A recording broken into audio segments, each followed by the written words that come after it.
And welcome back to Refiner's Forge. So it's been a little while since I've done a video, just been really busy and haven't had the time to do a video.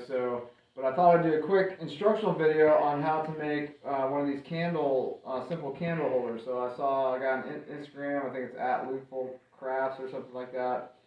He made one of these. So Caleb, if you want to come in and so he made this one here, and then based on my wife's, after I made one of these, based on my wife's suggestion, she said, hey, you should make one that hammers into a tree. So it's kind of a simple take on a miner's candle holder. So I thought I'd do a quick instructional video on how to do those. My goal is to do this uncut, see every heat. I'm going to give measurements and all that stuff and explain things as I go. So hope you enjoy this. So let's get started. So I got I'm going to put this down on the welding table over here. But I already got my metal in the forge. I'm going to put my earplugs on, safety glasses. I got my hook ruler, okay? And so I'm going to heat it up just a little bit more. So what we're going to do is we're going to measure an inch and do a mark, measure an inch, and then we're going to do a double set down with the guillotine tools behind me. You could do also just double set down with your hammer, corner of your anvil. But if you have a guillotine tool, it works too.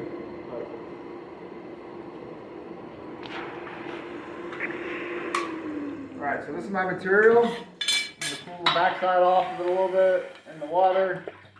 And so this is 1/4 inch wide by a 1/4 inch thick by 1 inch wide. And I'm just making a little mark here. Alright, so we're going over here to the guillotine tool behind me.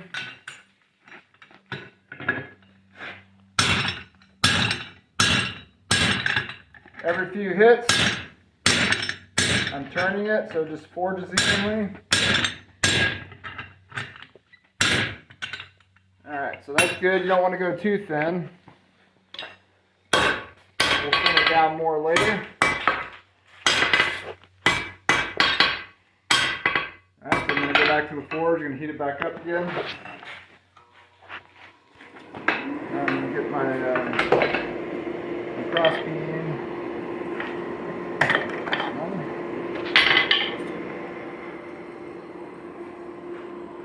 Now we're going to work on spreading the material that's going to make the little candle holder, candle cup.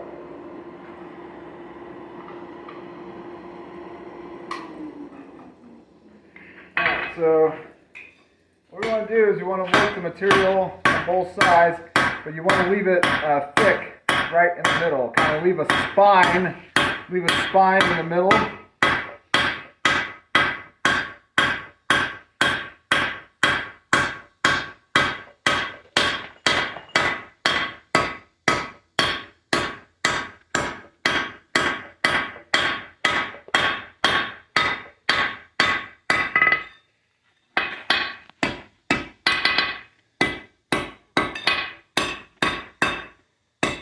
Square the edges up a little bit. I got this side a little thin before squaring the edges up. That's alright. Just kind of work with it. Tuck those corners in a little bit. And heat it back up.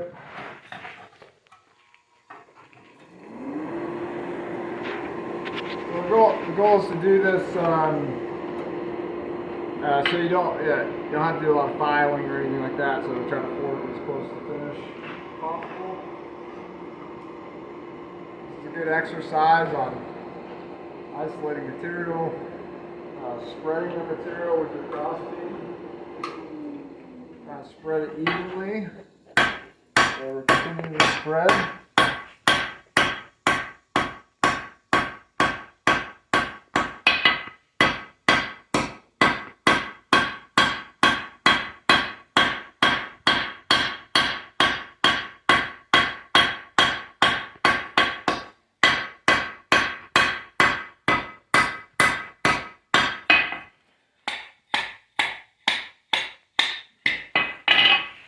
What I'm looking for final spread is about 2.5 inches. So I'm going to keep spreading some more here. Then pull the backside off in the water.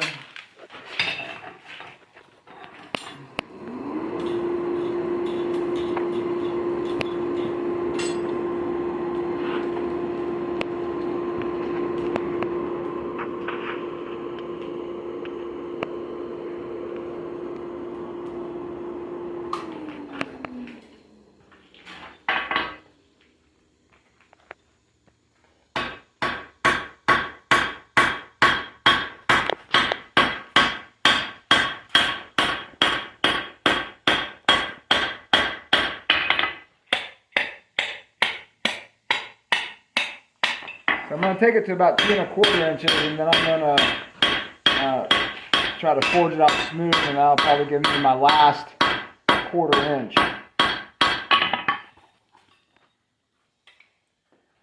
So I'm just about at 2¼ inches. I'm going to try to bring this corner out a little bit more here. Alright, so next heat.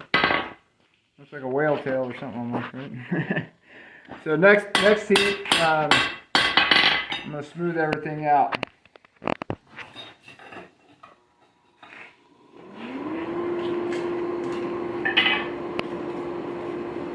And the 2½ isn't critical, you know, it's really kind of sized on what your candle, what you're going to be using the candle for. You know, somewhere between 2¼ and 2½ is a good final size. Alright, so I'll bring this corner a little bit. So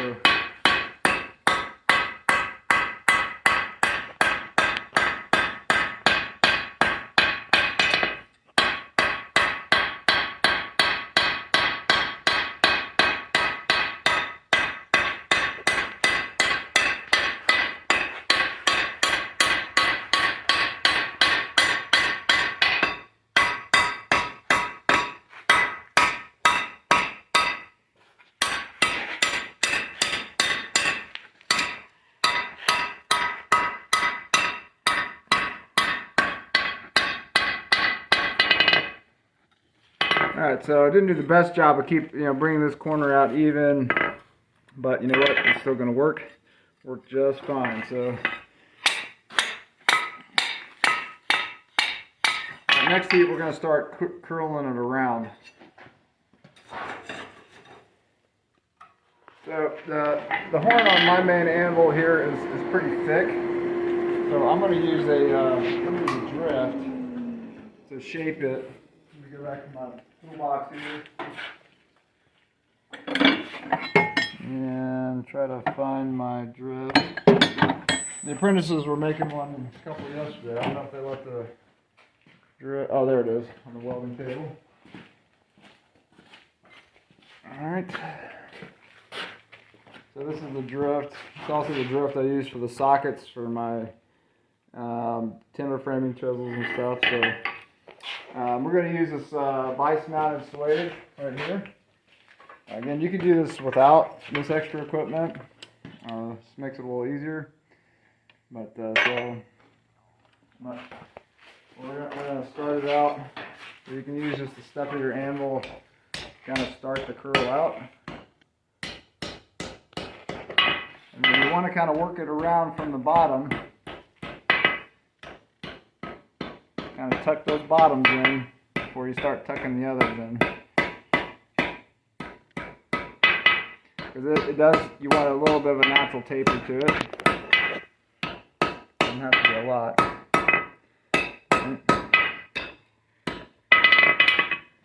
So I'm going to put it back in the fire there, and then we'll put the drift in. That'll open it back up some, and then we'll round it out with the swage, with the drift in it. Let's switch to a little bit lighter hammer for that. Alright, so we're going to go over here to the vise now.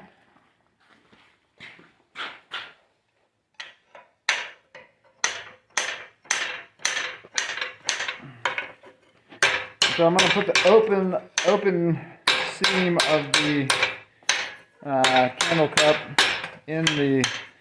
down in the swage. That'll kind of hold it together as I'm hammering and making things round. Again, you want to try to forge a nice round, but it doesn't have to be perfect. You're starting out, and you know what? It's going to hold the candle just fine if it's not perfectly round. And I probably won't get it perfectly round either. And it looks like I didn't make my 2½ mark. I forgot to check. But so that's probably close to the 2¼ length on the amount of spread, but again, it's going to hold a candle just fine. So we'll take one more heat, try to refine that just a little bit more, and we'll just move on to the next step. Pull that off again.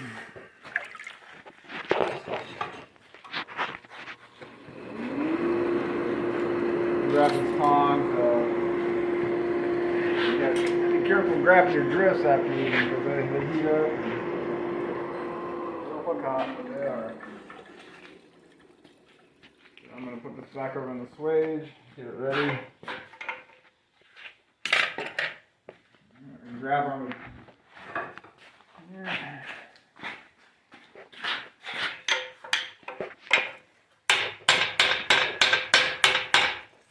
Just refining that a little bit more.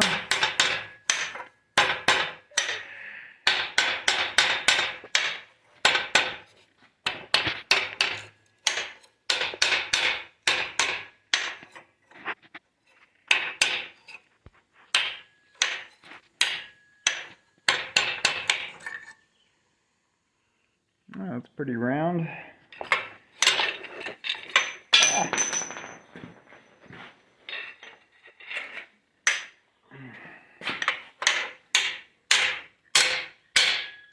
Kind of straightening the candle cup a little bit.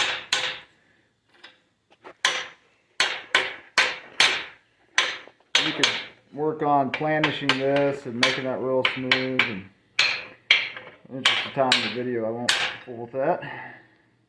Alright, so now we're going to move on to the next step. So heat it up and I'll show you what that is.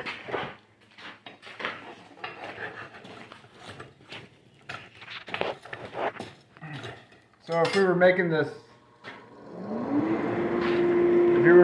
real simple one, we just cut it real short and just draw out a little spike, and then we'd be done. But we're gonna make this one here.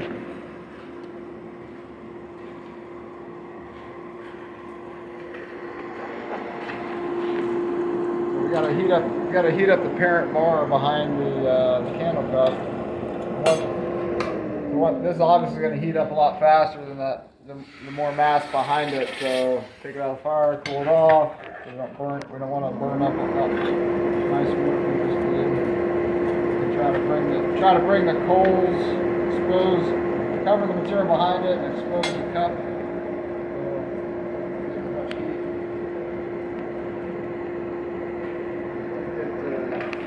Get our hot cut ready. Alright. Got my hook ruler. And so we're going to measure 1.25 inches back from the edge of the cup. 1.25 inches. And that would give us the material we need to draw out the stem that we need. 1.25 inches, right about there. Obviously, you can make it a little bit longer. Not a problem at all in this project. A little bit longer is better than not long enough. So now I'm going to grab my tongs, break it off, set the bar aside, and now this is going to be the rest of the project right here. So, alright, we're going to heat this up and start drawing this material out. Thank you, Caleb.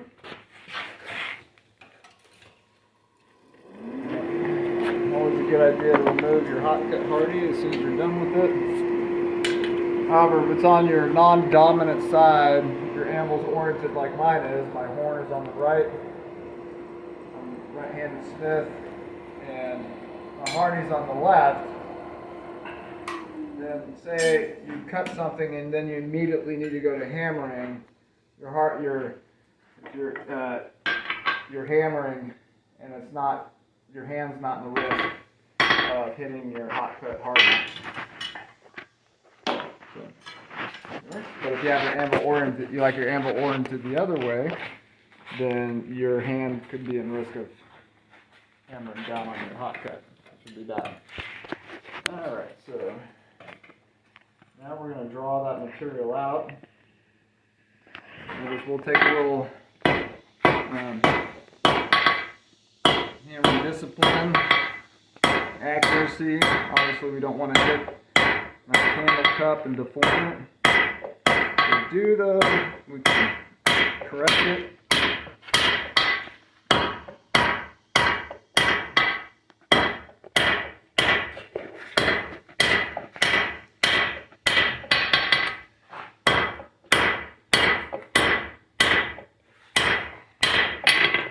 heat it back up.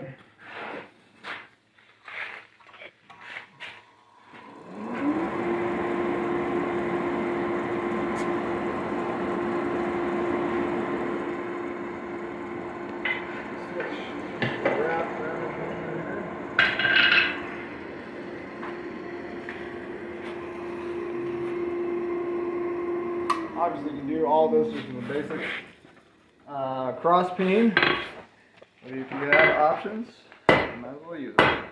I'm using round face on my hammer. I'm doing a reverse, like a reverse taper, using the near side of my anvil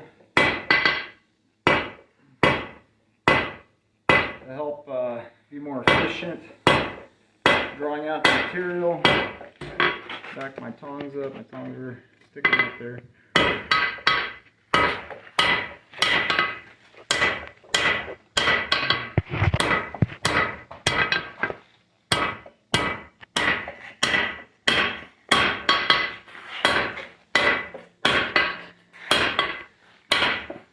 We're looking for at least 4 inches drawn out. I'm just under 3.5.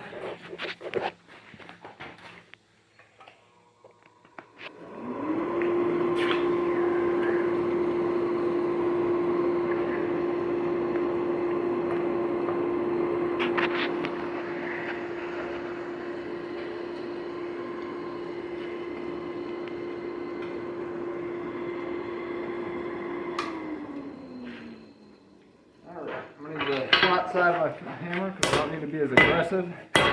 Drawn out now.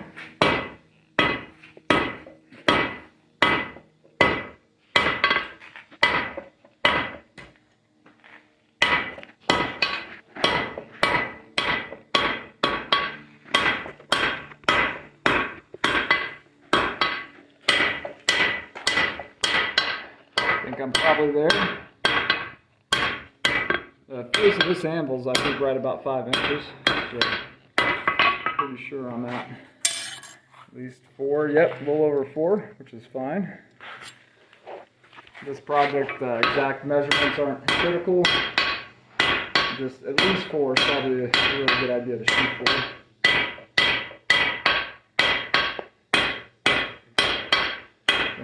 Just blandishing, smoothing things up some.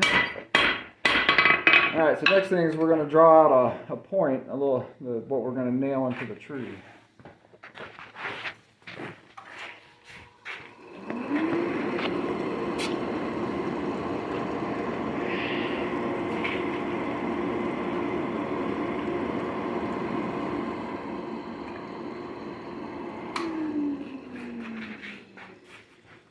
Maybe about 3/8 inch of material we're going to take to make the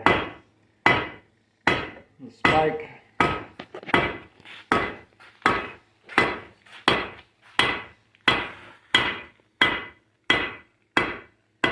You want to make it thin, but not too thin. You don't want it bendy easy. You want to hammer into the tree easy. Post or whatever you're going to be hammering it into.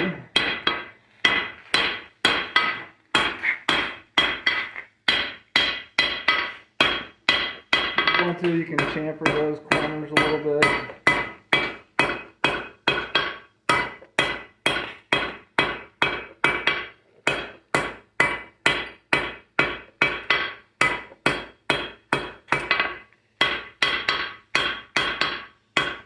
Alright, we're going to put this back in the forge here.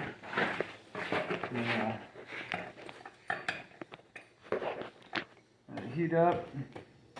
And the fan on the rear device here, we're going to take the swage out. It's not hot, a little warm still, but we'll set this down here for now. Alright, so make sure we don't put that sit in the forge too long. The fan on because it will burn up quick. And alright, so what we're going to do, the seam side is going to be away from you. So we're going to put it in the vise, seam side away. And you're going to put it up as high as you can. Alright. Take our hammer. We're going to hammer it over 90 degrees. Coming up.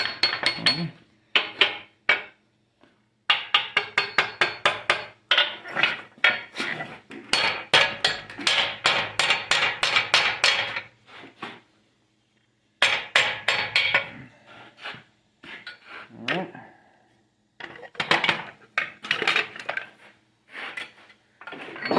Out.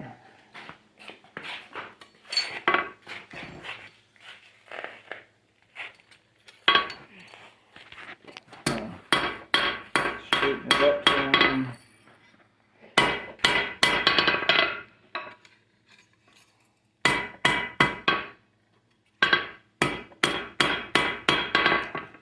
Alright, so speed it back up, spin.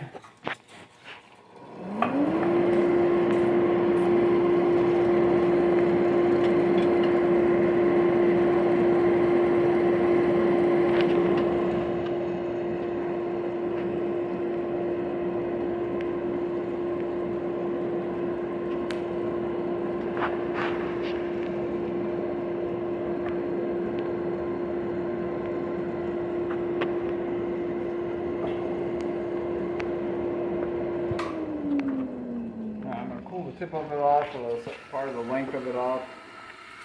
And if we're going to be hammering on that, we don't want to get all super bent and all cattywampus on us. So we're going to put it over the horn of our anvil, start our bend here. Alright. And I'm going to heat it up, and then we'll use the vise to close that the rest of the way.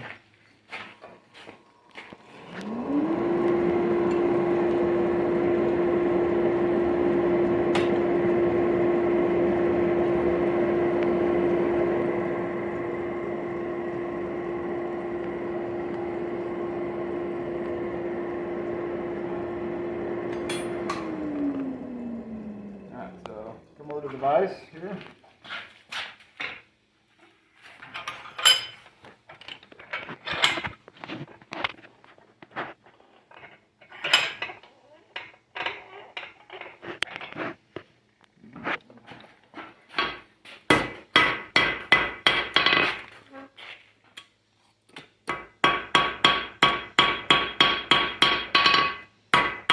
Back to the vise. Get it tight.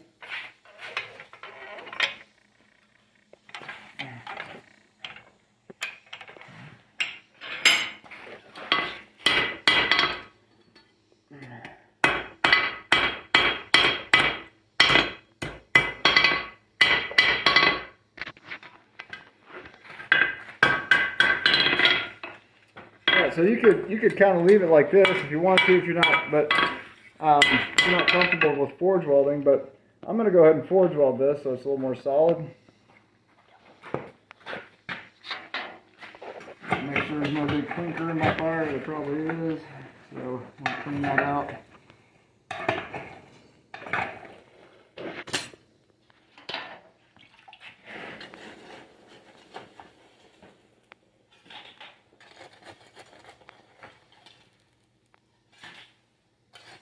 You don't have to follow every little movement. People might get sick. No, I say you don't have to.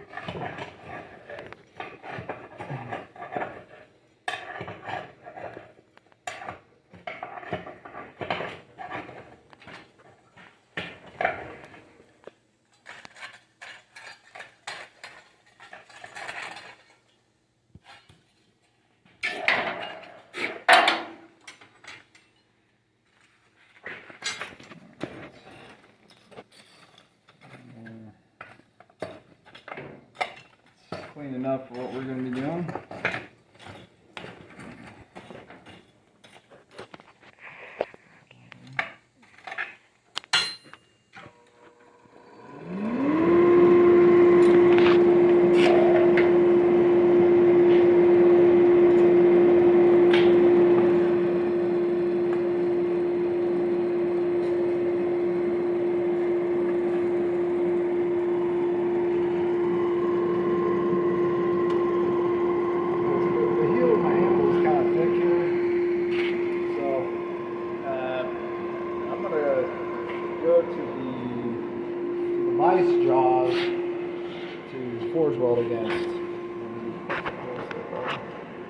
vice shot, and so I can get it. You'll see why when I do it. I'm gonna scoop the vice closer to me. Forge welding 1/4-inch thick stuff. You have a very short time frame.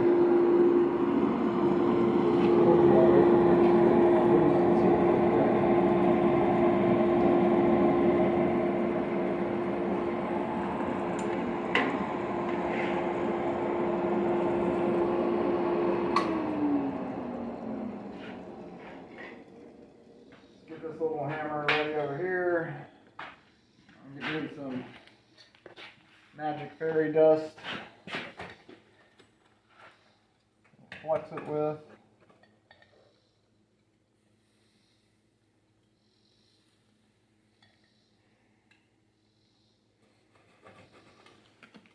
I think the first one is I didn't.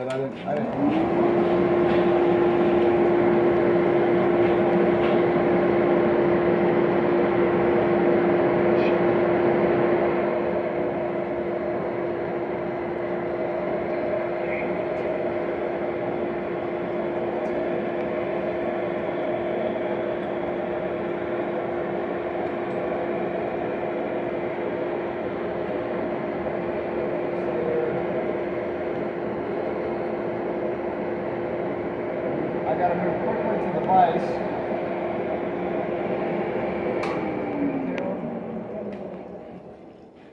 Here we go. Just light taps, you don't need to hammer hard with this. Alright. I'm gonna get one more forge welding heat, one more forge weld on it. It's pretty solid.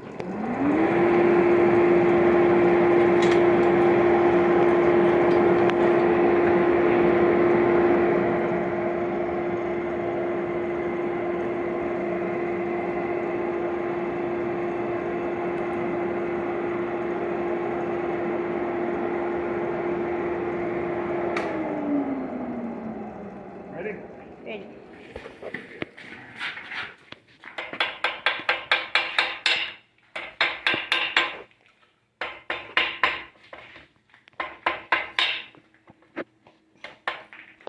So we're just gonna take this little hammer to the anvil, and making sure everything's straight.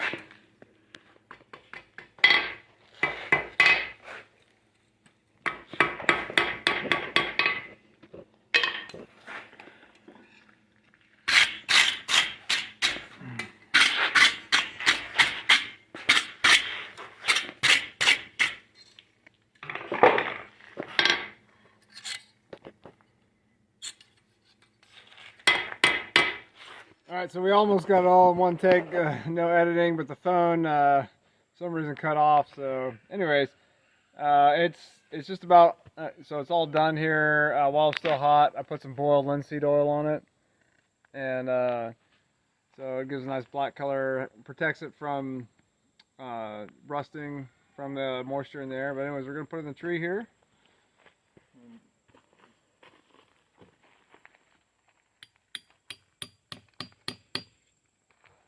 We got our candle.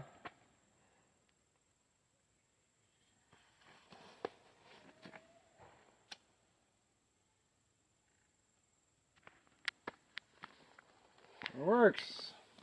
Come around this way and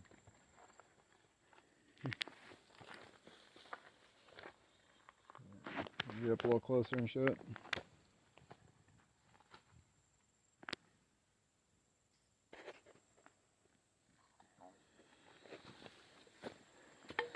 Alright, well, thanks for watching. If you have any questions, let me know in the comments. Yeah, this is really fun. If you'd like to see more of these kind of uncut videos, let me know. Anyways, I want to thank, big thanks to my son, Caleb, for filming for us. And we'll see you next time on Refiner's Forge.